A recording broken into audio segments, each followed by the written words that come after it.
Hello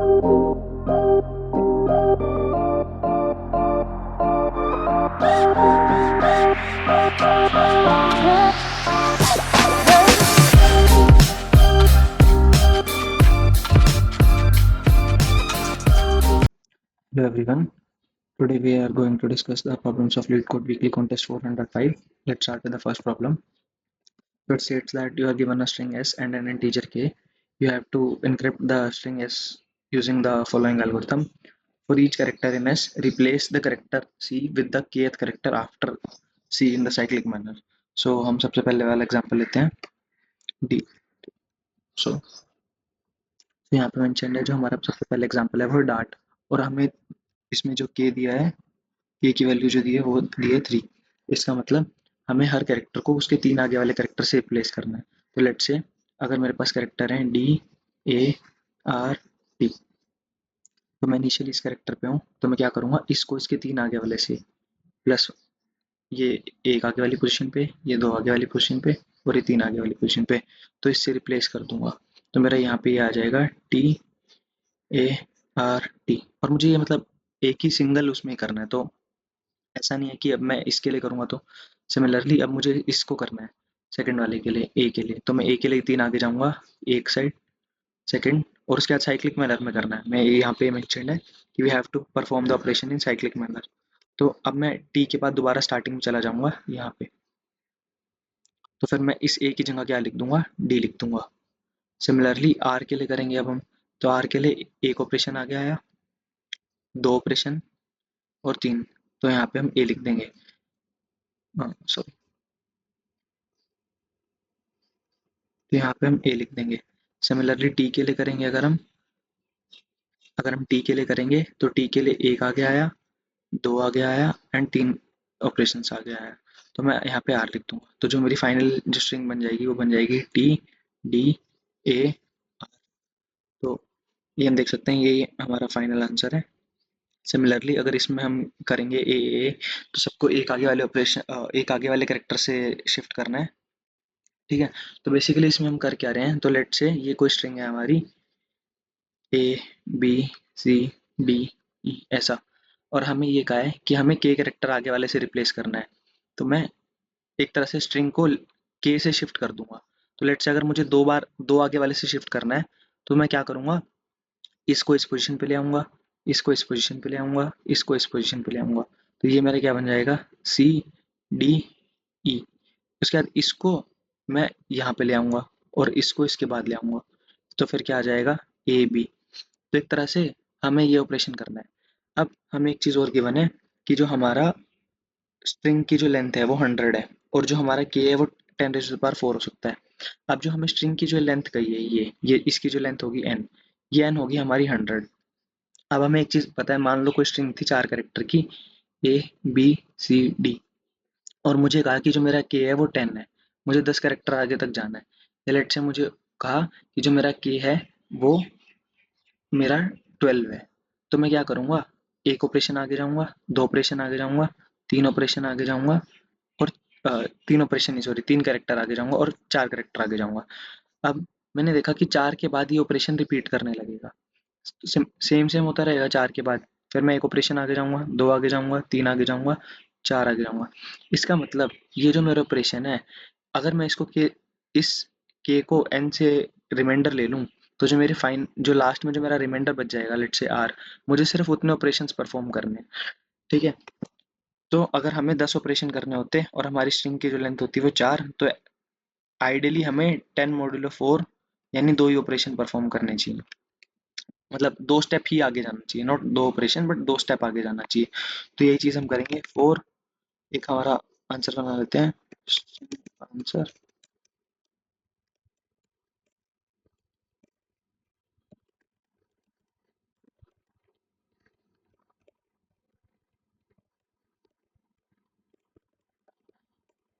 ठीक है, अब हमें क्या करेंगे, आंसर में हम क्या अपेंड करेंगे, आंसर डॉट पुश बैक। कौन सा करेक्टर करना है हमें एस ऑफ आई प्लस के केथ करेक्टर करना है, राइट। अब और हम इसका क्या कर लेंगे, मॉड्यूलर ले लेंगे एन से, मॉड्यूलर एन। मैं यहाँ पे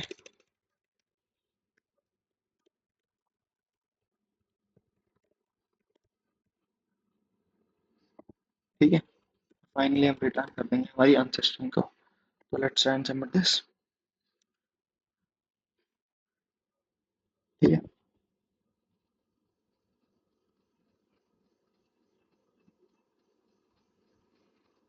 ठीक है, तो ये प्रॉब्लम एक्सेप्ट हो गया। तो now let's move to the next problem. तो ये प्रॉब्लम हमें क्या कहता है, you are given a positive integer n and a binary string x is valid if all the substrings of x of length 2 contains at least one 1। ठीक है, तो हम ये वाला एग्जांपल लेते हैं।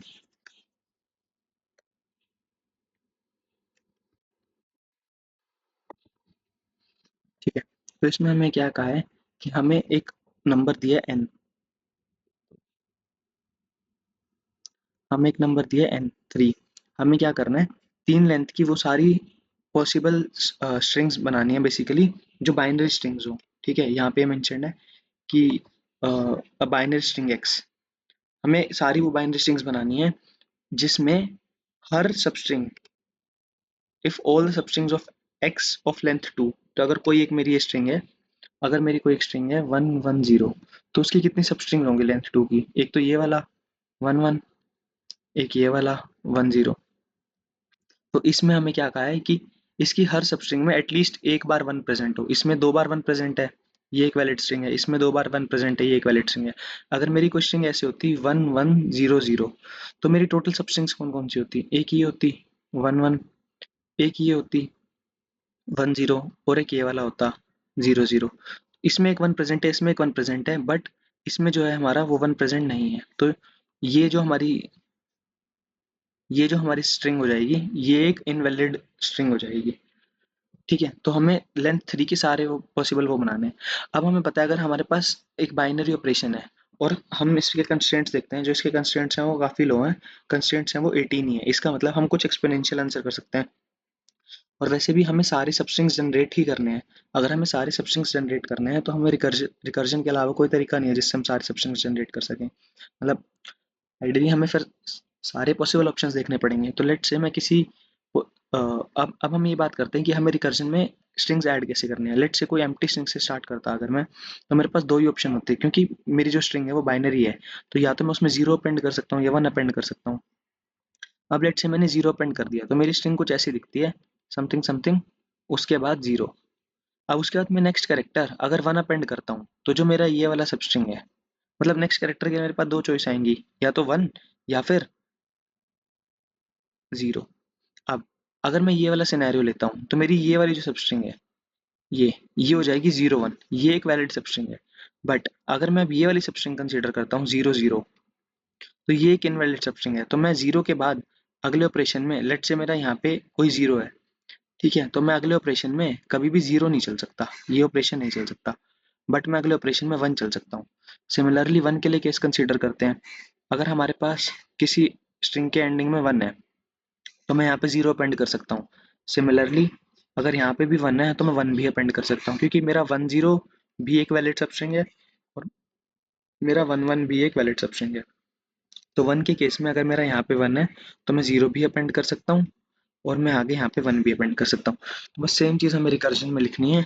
तो लेट्स सी कैसे करेंगे। तो हम एक फंक्शन बना लेते हैं, वेक्टर ऑफ स्ट्रिंग आंसर, और एक हमारी स्ट्रिंग होगी जो करंट स्ट्रिंग, जिसको हम प्रोसेस कर रहे होंगे, करंट स्ट्रिंग, और ये इनिशियली एम्प्टी होगी। ठीक है, हम एक फंक्शन कॉल कर देंगे कुछ भी जनरेट का,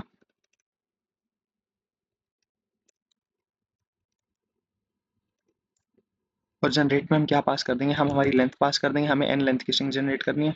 हम हमारी करंट स्ट्रिंग जनरेट कर देंगे, करंट स्ट्रिंग पास कर देंगे, और हम हमारा जो आंसर वेक्टर है उसको पास कर देंगे, और फाइनली हम क्या रिटर्न कर देंगे, हमारा आंसर वेक्टर।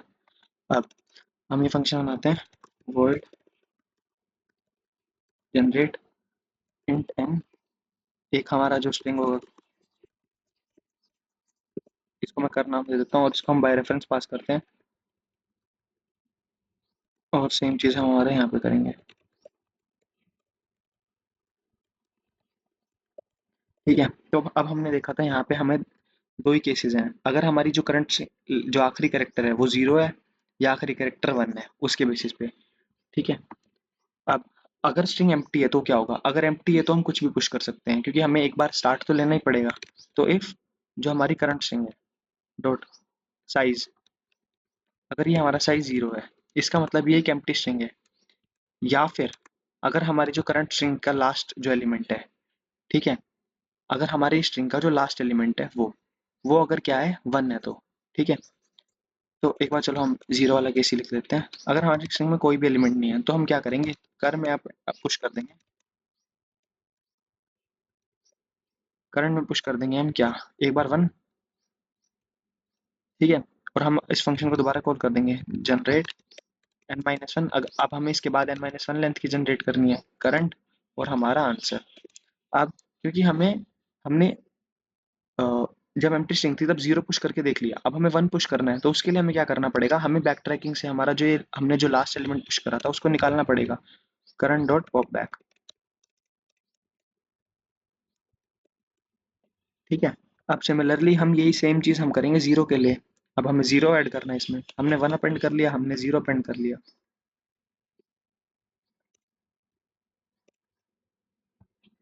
ठीक है, ये चीज क्लियर है। अब अगर ये हमारी स्ट्रिंग एम्प्टी होती तो भी हम यही करते। अब और सेम चीज हम तब करते जब हमारा यहाँ पे जो लास्ट एलिमेंट है वो होता 1।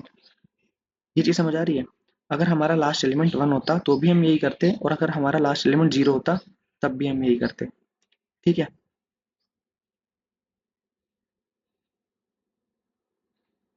तो इस अब हम लास्ट एलिमेंट ट्रैक करने के लिए या तो एक लास्ट वाला वेरिएबल रख सकते हैं, ठीक है, comma last,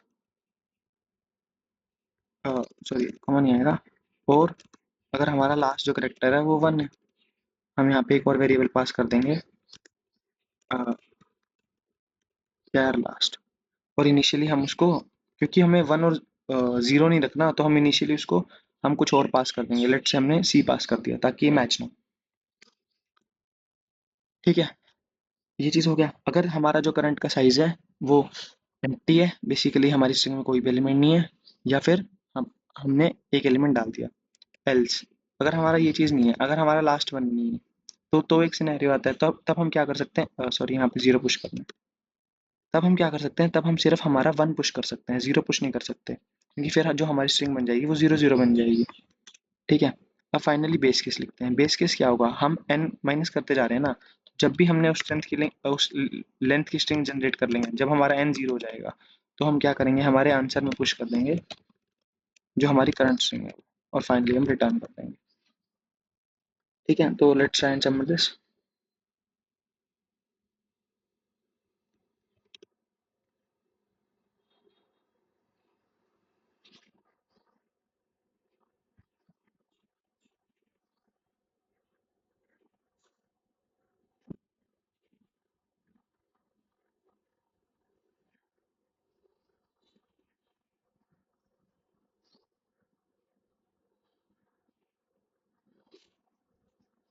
I don't know क्यों इतना टाइम ले रहा है।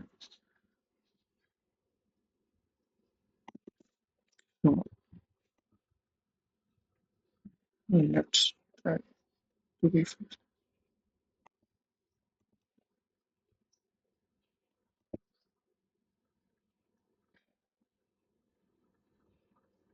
ओके, तो कहीं तो कुछ कंपैरिजन, ठीक है। तो हमने लास्ट कैरेक्टर पास नहीं करा, तो लास्ट कैरेक्टर इस केस में हम 1 पास करेंगे, इस केस में हम 0 पास करेंगे, और इस केस में हम फिर से 1 पास करेंगे, ठीक है।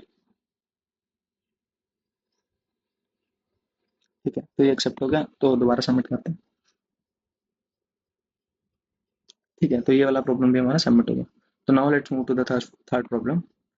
तो ये प्रॉब्लम में क्या कहता है कि you have to count the sub matrices with equal frequency of X and Y, ठीक है।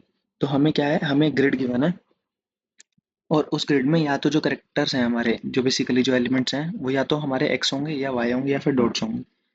तो हमें नंबर ऑफ सब मैट्रिसेस रिटर्न करना है। सो रिटर्न द नंबर ऑफ सब matrices that contain grid 0 0। That means अगर हमारी कोई ग्रिड है, ओके, लेट्स से ये हमारी कोई ग्रिड है,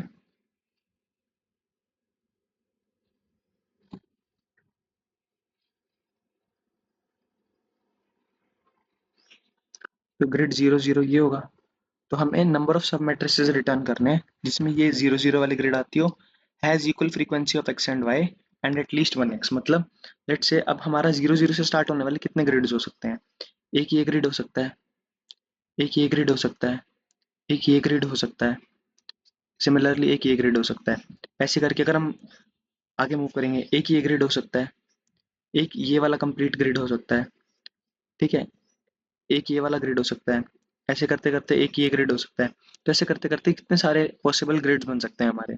तो हमें उनमें से वो रिटर्न करने हैं जिसमें एक्स और वाई की फ्रीक्वेंसी इक्वल हो। तो अगर हम ये वाला एग्जांपल लें, एक्स वाई डॉट, ठीक है, तो अगर हमारे पास कोई ग्रिड है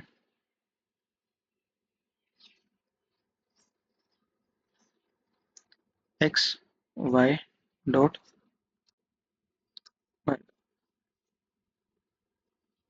ठीक है, तो अगर इसमें हम ये वाला ग्रिड लेते हैं तो इसमें क्या है, हमारा 0 0 वाला जो पोजीशन है वो भी आ रहा है, हमारा एक्स और वाई की फ्रीक्वेंसी भी इक्वल है जो कि 1 और 1 है, ठीक है, और एटलीस्ट एक एक्स भी है, ठीक है। अब हम दूसरा एग्जांपल लेते हैं, ये वाला ग्रिड अगर हम कंसीडर करते हैं तो इस वाले ग्रिड में भी हम देख सकते हैं कि मेरा 0 0 वाला पोजीशन भी आ रहा है, ये वाला स्टार्टिंग पोजीशन भी आ रहा है, और मेरी एक्स और वाई की जो फ्रीक्वेंसी है वो भी 1 1 है, जो मेरी फ्रीक्वेंसी है, ठीक है। अब हम बात करते हैं, अगर हमें ये वाला ग्रिड कंसीडर करना होता, लेट से अगर हमें ये वाला ग्रिड कंसीडर करना होता, ये वाला, तो इसमें हमारा 0 0 वाला एलिमेंट तो इंक्लूड हो रहा है, बट हमारी जो एक्स की फ्रीक्वेंसी है, एक्स की फ्रीक्वेंसी वो क्या है, 1 है, और जो हमारे वाई की फ्रीक्वेंसी है वो 2 है। तो इसका मतलब ये जो सेकंड वाली कंडीशन है हमारी कि हमारी एक्स और वाई की फ्रीक्वेंसी इक्वल होनी चाहिए, हमारी ये कंडीशन वायलेट हो रही है, ठीक है। अब इसका ब्रूट फोर्स सॉल्यूशन तो काफी सिंपल है कि हम सारे फेस चला दें, बट लेट से हमें जो ग्रिड का साइज है वो कंस्ट्रेंट्स के अकॉर्डिंग हमें जो गिवन है वो है 10⁻3। इसका मतलब हम एन स्क्वायर से ज़्यादा ऑपरेशन नहीं चला सकते। 10⁻3 है तो इसका मतलब हम एन स्क्वायर से बड़ा ऑपरेशन नहीं रन कर सकते, ठीक है। अब हम ग्रिड को भूल जाओ, लेट से अगर मेरे पास एक एरे होता और एरे में यहाँ पे कुछ 1 0 1 0 1 ऐसे होता। अब मुझे यहाँ पे एक्स की पोजीशंस देखनी है, ठीक है। अब मुझे क्या है, अगर ग्रिड ना होता, मुझे सिर्फ एक एरे होता और इसमें मुझे लेट से 0 1 0 1 इसकी जो मैपिंग है या एक्स वाई कुछ है, तो हमें ये चेक करना है कि इस केस में हम क्या करते हैं। तो इस केस में हमारा एक वैलिड ये होता, ठीक है, और दूसरा जो वैलिड हमारा सब एरे होता वो ये होता, ठीक है। अब इसमें क्या हुआ, इस केस में जो मेरी एक्स और वाई की फ्रीक्वेंसी है वो है 1 0, यहाँ पे मेरी जो फ्रीक्वेंसी है वो है 1 1, दोनों एक एक बार प्रेजेंट है ना, इसको 1 0 मत समझो, इसका मतलब काउंट समझो, ठीक है। यहाँ पे जो मेरी फ्रीक्वेंसी है वो क्या है, 2 1, और यहाँ पे जो मेरी फ्रीक्वेंसी है वो क्या है, 2 2।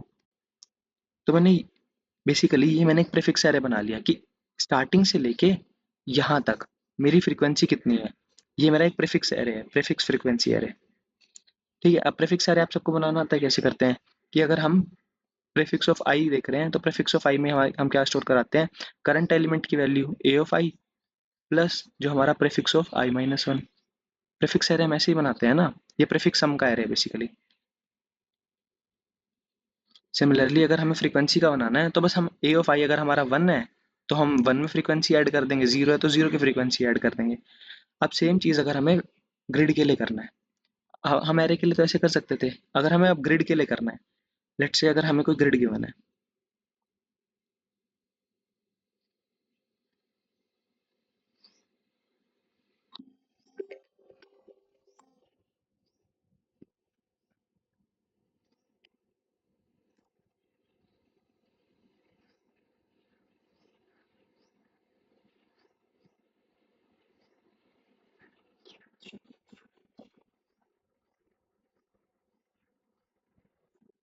से अगर हमें कोई ग्रिड गिवन है और हमें स्टार्टिंग से लेके इस बॉक्स तक का फ्रीक्वेंसी निकालना है बेसिकली, यहाँ तक का, ठीक है, हमें यहाँ तक का अगर फ्रीक्वेंसी पता है, ठीक है, और हमें अब यहाँ की फ्रीक्वेंसी निकालना है, तो देखो यहाँ की फ्रीक्वेंसी क्या होगी, जो इस सारे एरिया, जो ये शेडेड रीजन होगा ये वाला, ठीक है, बेसिकली प्रीफिक्स यही होगा ना इसमें। अब मैं प्रीफिक्स कैसे निकाल सकता हूँ, अगर मुझे इस अ, अगर मुझे इस येलो हाईलाइटेड रीजन की जो प्रीफिक्स पता है, अगर मुझे ये पता है, ठीक है, इसको मैं नाम दे देता हूँ ए को, इसको मैं नाम दे देता हूँ ए। सिमिलरली अगर मुझे इस वाले रीजन का प्रीफिक्स एरे मिला हुआ है,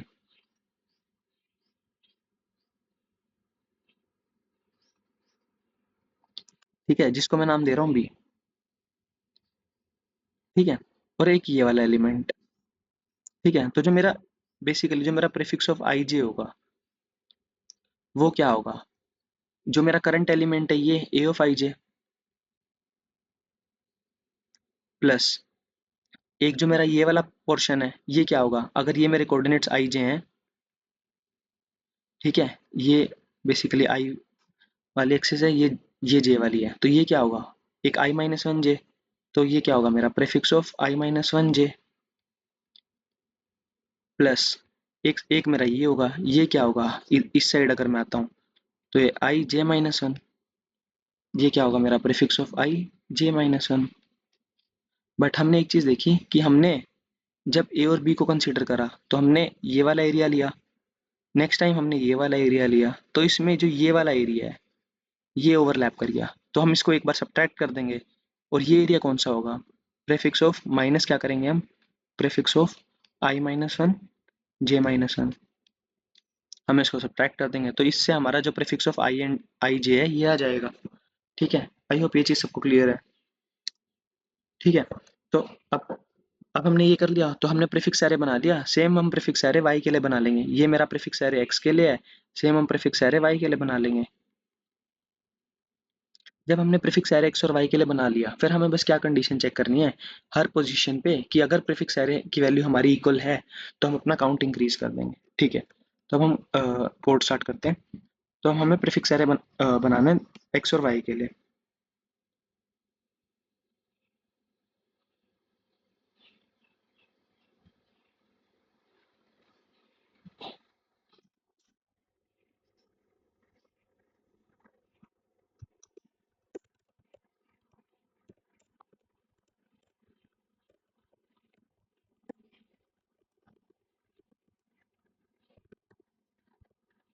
ठीक है, अब अगर मुझे अपना प्रीफिक्स एरे बनाना है तो मैं क्या कर रहा था, ये देखो मेरी ये कंडीशन है, अब बस मुझे इसमें ये दो तीन चेक्स लगाने हैं कि जो मेरा आई माइनस वन है ये एग्जिस्ट करता हो, जो जे माइनस वन है ये एग्जिस्ट करता हो, और ये सब एग्जिस्ट करते हैं।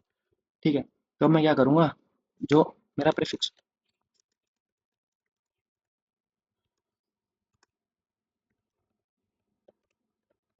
मैं अपने ग्रिड में ट्रेड करूंगा, मैं एन और एम डिफाइन कर लेता हूँ।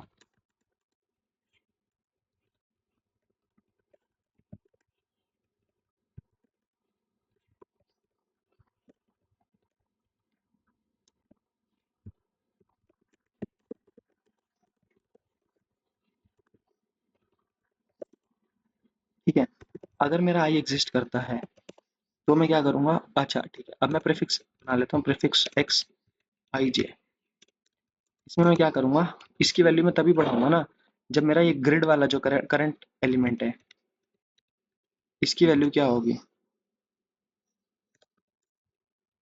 इसकी वैल्यू अगर मेरी एक्स होगी तो ही बढ़ाऊंगा मैं इसको। ठीक है, अब अगर मेरा आई एग्जिस्ट करता है तो मैं यहाँ पे क्या कर दूंगा, prefix of I J plus equals to prefix of I minus one J. ठीक है, सिमिलरली अगर मेरा जे एग्जिस्ट करता है तो मैं क्या करूँगा, prefix of I J plus equals to prefix of I J minus one. ठीक है, और इफ अगर मेरे दोनों एग्जिस्ट करते हैं, बेसिकली अगर दोनों मेरे greater than equal to one है, आई एंड जे, तो मैं क्या करूँगा, prefix of I J minus equals to, क्योंकि इस टाइम पे मुझे ये वाली वैल्यू सब्ट्रैक्ट करनी है ना मुझे, minus equals to prefix of I minus one J minus one. ठीक है, तो इससे मेरे को अपना एक्स के लिए प्रीफिक्स एरे मिल गया। अब सेम चीज़ मुझे वाई के लिए करनी है, मुझे जब एक्स के लिए प्रीफिक्स एरे मिल गया तो सेम चीज़ मैं वाई के लिए करूंगा, और जब दोनों का प्रीफिक्स एरे आ जाएगा तो मैं उन दोनों को मैच कर लूंगा कि इक्वल है या नहीं। ठीक है,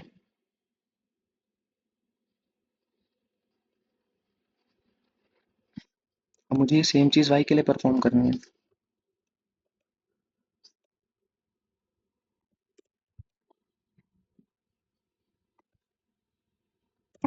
वाई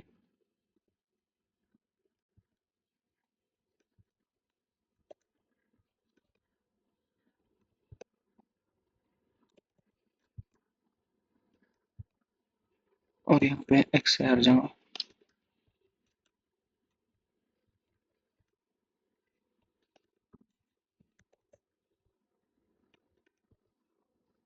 ठीक है, अब एट लास्ट मैं क्या करूँगा, मुझे अपना x के लिए प्रीफिक्स एरे मिल गया, मुझे अपना y के लिए प्रीफिक्स एरे मिल गया। अब मैं अपना एक आंसर काउंट ले लूंगा।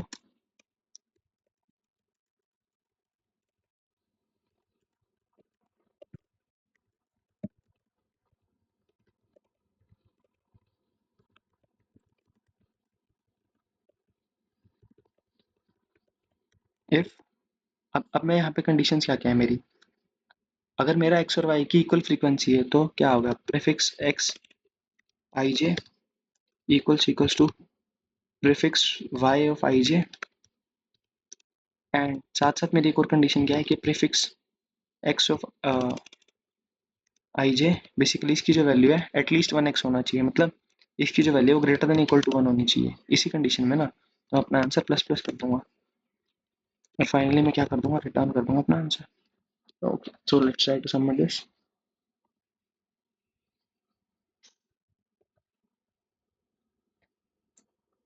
तो कुछ तो रन टाइम एरर आया है। ठीक है, तो यहाँ पे जो मेरे प्रीफिक्स एरे हैं इनमें मैंने अपना साइज डिक्लेयर नहीं करा कि ई- ये किस साइज के होंगे, तो इसको हम शिफ्ट करते हैं।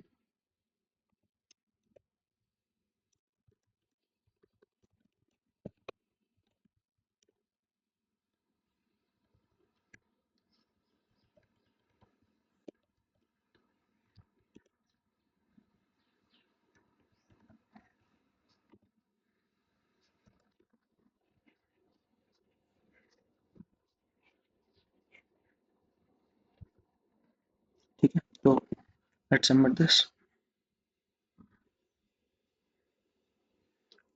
तो ये प्रॉब्लम भी हमारा सॉल्व हो गया। Now let's move to the final problem. तो ये हमारे कॉन्टेस्ट का लास्ट प्रॉब्लम था। So you are given a target string and an array of string words, and हमें दो एरे गिवन है और एक टारगेट स्ट्रिंग गिवन है। तो हमें हमें दो एरे गिवन है, एक एरे होगा हमारा वर्ड्स का, उसमें हमारे कुछ वर्ड्स होंगे, फॉर एग्जांपल ये A B C, A B D E F. जो दूसरा है वो क्या है, A B C D D E F E F.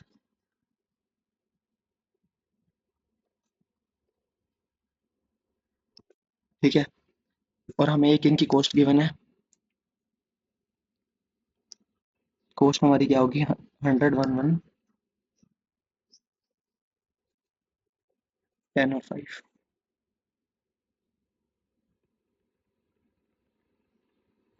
ठीक है, और हमें एक टारगेट स्ट्रिंग गिवन है, टारगेट।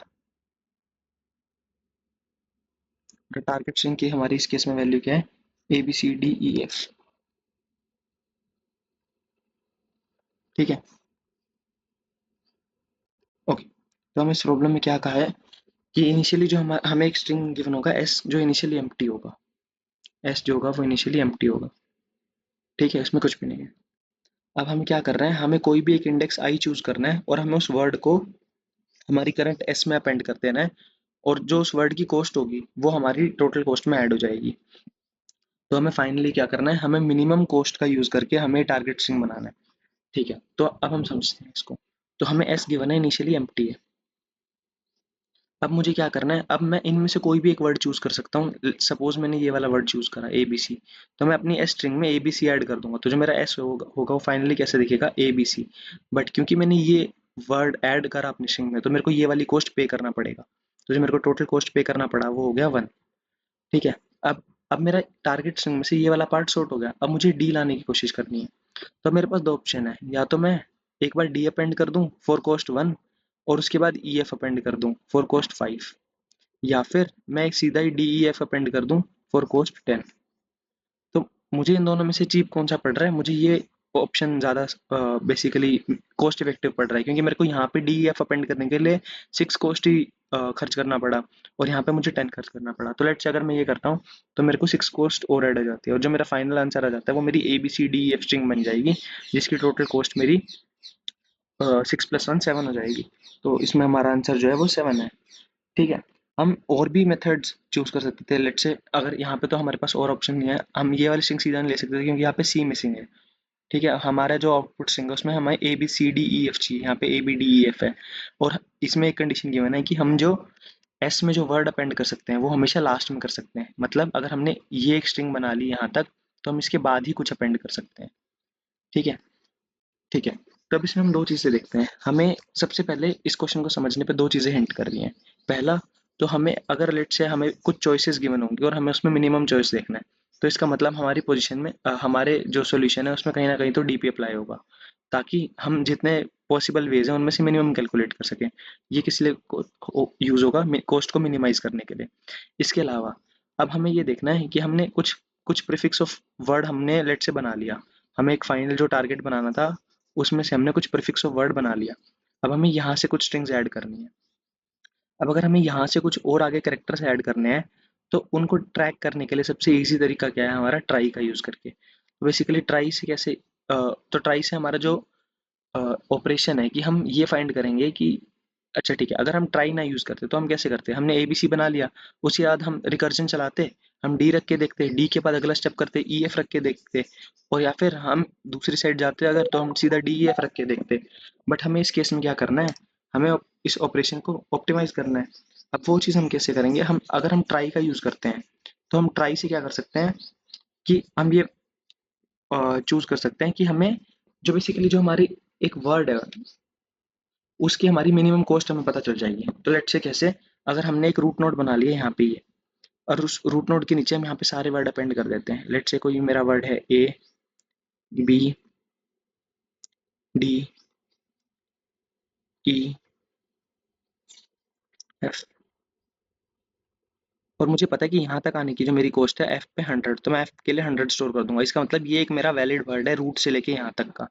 अब अगर मैं ए बी सी करता तो इसमें कैसे आता? ए बी, और यहाँ पे एक और इसका चिल्ड्रन बन जाता सी, और मेरे ए बी सी तक आने की जो मेरी एक कॉस्ट है वो है 1। अब अगर मेरा फर्स्ट वर्ड ये ना ए ना होके मेरा डी होता, तो मैं यहाँ पे एक अलग चाइल्ड बना दूंगा और मेरी डी तक आने की कॉस्ट है 1। सिमिलरली डी ई एफ, मेरी इसकी कॉस्ट क्या होगी? 10। ठीक है। और अगर मैं सिर्फ ई एफ करता यहाँ से ई एफ, तो मेरी इस तक आने की कॉस्ट क्या होती? 5। तो मैं ट्राई से ये चीज़ें इजीली कैलकुलेट कर सकता हूँ कि मेरा कौन सा वर्ड किस टाइम पे एंड हो रहा है।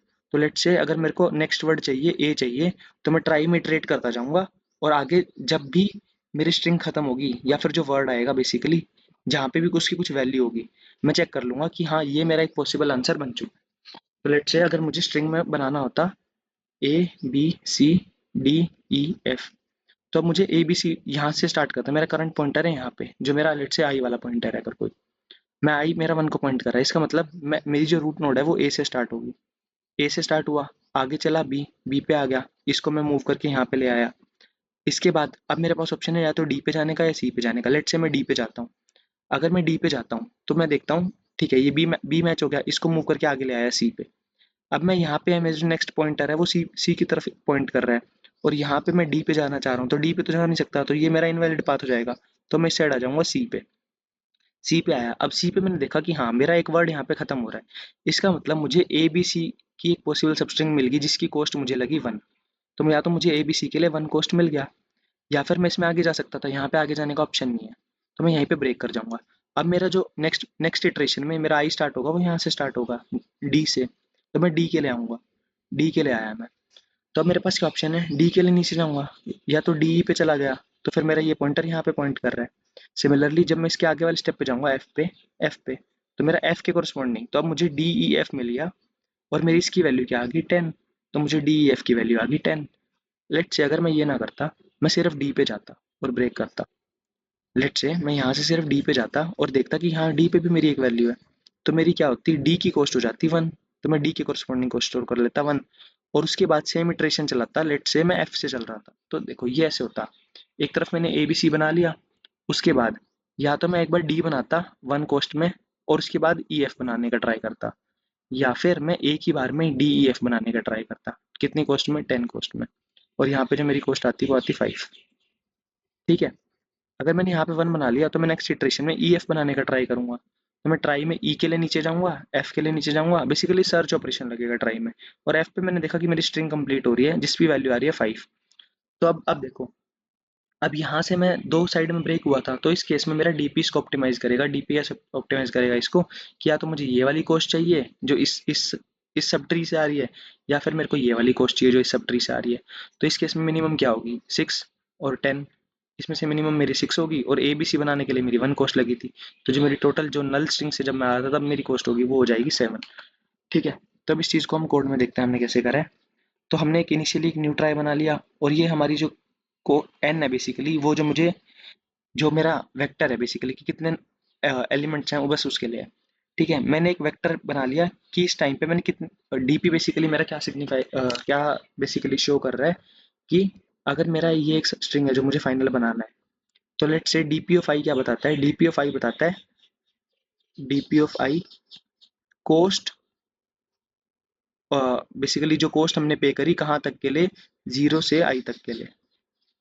ठीक है, तो 0 से i मतलब लेट से हमने ए बी सी, तो इसका मतलब हमने ए बी सी के लिए जो कॉस्ट है वो ये पे करी है। अब अगर हमें इसके आगे पे करना है, तो तो इस टाइम पे हम क्या करेंगे, बेसिकली जो प्रीवियस कॉस्ट है उसमें जो इस ऑपरेशन को बनाने की कॉस्ट लगेगी, बेसिकली डीपी ऑफ, लेट से मेरा यहाँ पे डी ई एफ आ जाता, तो इस पोजीशन पे लेट से ये कोई इंडेक्स है जे, तो मेरा डीपी ऑफ जे क्या होगा, डीपी ऑफ जे होगा, वो होगा मेरी डीपी ऑफ आई की कॉस्ट, डीपी ऑफ आई की कॉस्ट प्लस मेरी ये वाली जो कॉस्ट लगेगी डी ई एफ बनाने की, जो कॉस्ट लगेगी मेरी डी ई एफ बनाने की। या फिर या फिर अगर मैं इसी इंडेक्स पे आता तो एक ऑपरेशन ये हो सकता था कि मैं ए बी सी डी तक की कॉस्ट पे कर चुका होता, बेसिकली लेट से इसको मैं आई आई ना देके DP of A B C दे देता हूँ, मतलब ए बी सी की कॉस्ट पे कर चुका। या फिर ये क्या होता, मिनिमम होता किस चीज़ का, यही तो होता ना। या फिर मैं डीपी ऑफ, लेट से मुझे ए बी सी डी की कॉस्ट पता है, प्लस जो मेरी कॉस्ट होगी किसकी, ई एफ की कॉस्ट। अब मुझे ये कैलकुलेट करने के लिए मेरा डीपी हेल्प करेगा, और जो ये कैलकुलेट करने कॉस्ट डी ई एफ की, कॉस्ट ई एफ की, ये कैलकुलेट करने के लिए मेरा ट्राई हेल्प करेगा। ठीक है, तो इसमें हम आते हैं, तो हमने यहाँ पे ये डिक्लेयर कर लिया। अब हमने बेसिकली जो जितने हमारे वेक्टर वर्ड्स हैं ये सारे हमने हमारी ट्राई में इंसर्ट कर लिए। ठीक है, अब मैं ट्राई की इम्प्लीमेंटेशन में नहीं जाऊंगा, ये ट्राई का बहुत स्टैंडर्ड सा टेम्पलेट है, बस मैंने एक चीज़ मॉडिफाई करी है, ये कॉस्ट, मैं किसी भी वर्ड के एंड तक जाने की कॉस्ट उसका मिनिमम ले रहा हूँ। तो लेट से अगर मेरे को दो वर्ड्स गिवन होते, डी ई एफ और डी और ई एफ, ठीक है, तो मैं डी और ई एफ ऐसे जाता अगर मैं, या फिर मैं सीधा डी एफ आता, तो मैं इस केस में जो एफ पे जो कॉस्ट होती है वो मिनिमम ले लेता। ठीक है, अगर मेरी ए और बी कुछ दो कॉस्ट लगी होती है, तो बस मैंने ये चीज़ मॉडिफाई करी है कि मैं कॉस्ट मिनिमम ले रहा हूँ। ठीक है, हमने ये सारी जो वर्ड्स हैं हमारे वो ट्राई में इंसर्ट कर लिए। उसके बाद हमने फर्स्ट एलिमेंट से स्टार्ट करा। ठीक है, ये जो डीपी मैंने यहाँ पे ये वाली जो ट्रांजिशन समझाई है जे और आई वाली, ये एग्जैक्ट हमने यहाँ पे लिखी है। तो हम डीपी ऑफ आई में बेसिकली क्या डाल रहे हैं, आंसर। और आंसर क्या है मेरा, जो मेरी current cost I plus DP of J plus 1। ठीक है, मतलब यहाँ पे मैंने आई और जे उल्टे लिख लिया, अगर मैं इसको आई बना दूँ इसको जे बना दूँ तो वो सेम चीज़ रहेगी जो मैंने कोड में करी है। ठीक है, तो जो मेरी करंट कॉस्ट आई है इस वर्ड को इंक्लूड करने की, प्लस इससे पहले तक की जो कॉस्ट आई थी, तो बेसिकली यहाँ पे ये क्या है, ये मेरी करंट वर्ड को इंक्लूड करने की कॉस्ट है, कॉस्ट डी ई एफ, और ये मेरी जो प्रीवियस कॉस्ट आई है वो। ठीक है, या फिर जो हमारा आंसर है जो बेसिकली डीपी ऑफ आई है यही। तो बस क्या है डीपी ऑफ, तो एक तरह से अगर मैं इसको सिंप्लीफाई करके लिखूं, तो डीपी ऑफ आई क्या है, इज मिनिमम ऑफ जो मेरा पुराना आंसर है यानी डीपी ऑफ आई, कोमा जो मेरी करंट कॉस्ट है कॉस्ट प्लस डीपी ऑफ जे, बस बस ये वाली चीज़। ठीक है, और फाइनली हम जो हमारा, अब हमें ये चेक करना है कि हमने क्या पूरी स्ट्रिंग बना ली। तो अगर ये वैल्यू हमारी इंट मैक्स से बड़ी है तो इसका मतलब हमारी पूरी स्ट्रिंग नहीं बनी, तो हम आंसर तो हम -1 रिटर्न कर देंगे, वरना हम डीपी ऑफ 0 रिटर्न कर देंगे। ठीक है, तो इस प्रॉब्लम को सम करके देखते हैं।